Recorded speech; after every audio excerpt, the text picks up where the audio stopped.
We're going to go more in depth on this now. We're going to bring in Mailman, a senior legal fellow at the Independent Women's Forum, and NewsNation political analyst Chris Hahn to weigh in on both sides. Good morning to both of you, and thank you for joining us. And May, I want to speak to you first. 70% of divorces are filed by women. That's according to Time magazine. It says that these policies are kind of aimed at thwarting women. And I'm wondering if you feel that this is true or if this is sort of misstating a set of facts there. Well, yeah, I mean, women should be safe. There should be safe spaces for women. My organization, Independent Women's Forum, definitely stands for that. However, it's hard to understate how harmful divorce is for society and for women. Kids who are born in single-parent households, who are raised in single-parent households, boys are twice as likely to commit crimes, including crimes against women. Women are 3 times as likely to be in violent arguments in a dating or cohabitating relationship than in marriage. They're more likely to be victims of violence generally, and they're more likely to be poor. So what these laws say is that divorce is a very harmful, very damaging experience, and it should be a serious decision. Yes, it is hard to be in a marriage, very hard for some people, but it is also hard, very hard, not just on you, but on a lot of people to get divorced. And time can help make that decision a considered one.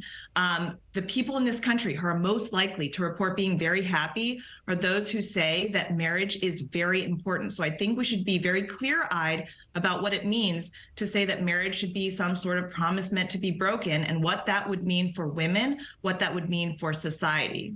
Well, Chris, let me focus on you now. Does the state have a place in deciding how long it should take you to dissolve your marriage? The Time magazine article points out that there is no time limit or waiting period on getting married, but as soon as you want to dissolve that union, there is. What do you think of that? Yeah, I think the state has no role here, right? Let's talk about freedom for a second. I am so tired of Republicans and right-wingers in this country, talking about freedom, but then when it comes to actual freedom of a person to do what they want and live their best lives, they have all sorts of rules to limit that.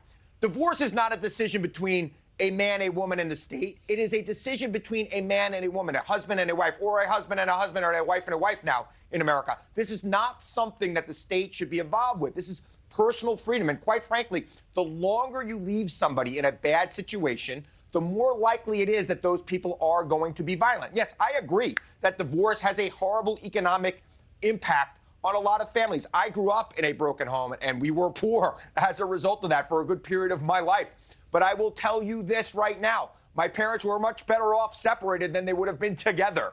And a lot of people in this country are going to be in that same situation. And even if they are not, it is not the state's role to do that. If you believe in personal freedom, if you believe in liberty, if you're going to go out there and say, you know what, the state shouldn't tell you what kind of vaccines you should take or where you can or cannot cough, then you should really be against the state telling you when you should be able to leave your spouse if you are no longer interested in that relationship. May, your response to that?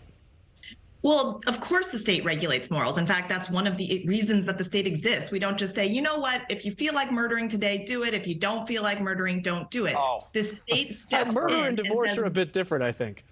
The state steps in and says what is and what isn't moral. That is part of the reason that the state exists. So I will say, though, that obviously for every couple, for every family, the decision to get married, the decision to get divorced is a personal one. No one is saying you have to get married. You have complete freedom in whether to enter that relationship. But the state does say that those relationships are good. That is the best way to raise children. And that is the best way toward, for a lot of people, personal happiness. So there's no infringement. No one's saying you have to get married, but if you are going to get married, then let's make sure that it's a considered decision. Well, Chris, I know you have more to say, but we have to leave it there. Chris and May, thank you very much. I want to hear what he has to say. He's like chopping it All right, up. well, producers, you tell me. Do we have time for this? Chris? All right, Chris, go ahead. Chris, respond, please. Look, you know what? Marriage is a contract between two people. It is not a contract between two people and the state. The state needs to get out of the way of marriage. It is not like murder. It is not going to hurt anyone else other than the two parties involved. It is not something the state should have any role in, May. And the state, quite frankly, we don't want a morality police in this country. We're going to become like Iran. We don't want that at all. So I also think that might be overstating things there, Chris. Right now.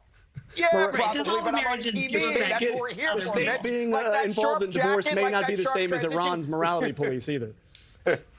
All right. You know what? Active debate, that's what it's for. Also respectful. Mailman and Chris Hahn, thank you very much for joining us. They're still smiling. They're so happy, but, right? But I think that a lot of people would agree you cannot legislate morality. There are a lot of people in this country who would say that. And so it's going to be another conversation to be had around dinner tables until somebody actually does something. Well, Thank you for watching. Go to newsnationnow.com to find News Nation on your television provider. And don't forget to click the red subscribe button below to get more of News Nation's fact-driven, unbiased coverage.